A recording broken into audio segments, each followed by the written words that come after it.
Hi everyone, অনেকদিন পর একটা what I it in a day video নিয়ে হাজির হয়ে গেলাম। ব্রেকফাস্টটা কমপ্লিট করেছিলাম দোকান থেকে আনা কচুরি দিয়ে। আমি ভেবেছিলাম দিনটা বেশ ভালোই কাটবে, কিন্তু তারপরেই হঠাৎ মেসেজ কলেজ যেতে হবে। কলেজ পৌঁছে হাতে অনেকক্ষণ টাইম ছিল, ভাবলাম এক কাপ চা খাই। তো আমি আর আমার একটা ফ্রেন্ড চা খেয়ে নিলাম। তারপর ক্লাস কমপ্লিট করে বাড়ি ফেরার পথে চোখে পড়লো এই দোকানটা কিন্তু প্রত্যেকবার শীতের সময় আমাদের এখানে বসে।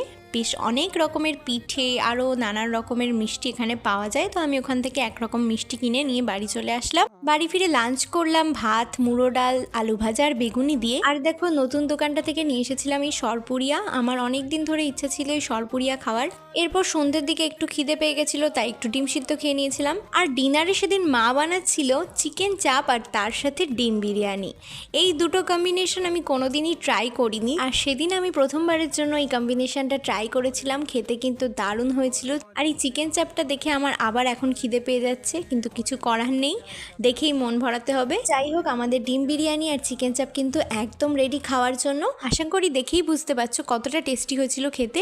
এই ডিম বিরিয়ানি আর চিকেন চাপের রেসিপি যদি তোমাদের দরকার হয় তাহলে অবশ্যই ছোট্ট একটা কমেন্ট করে জানিয়ে দিও। আমি চেষ্টা করব পরবর্তী কোনো একটা ভিডিওতে এই চিকেন চাপ আর ডিম বিরিয়ানি রেসিপি শেয়ার করার। তো সেদিনটা তো আমি এভাবেই কাটিয়েছিলাম, আর আজকের ভিডিওটাও তাহলে এখানেই শেষ করছি। দেখা হচ্ছে আবার পরবর্তী ভিডিওতে। ততক্ষণের জন্য সবাই খুব ভালো থেকো। টাটা।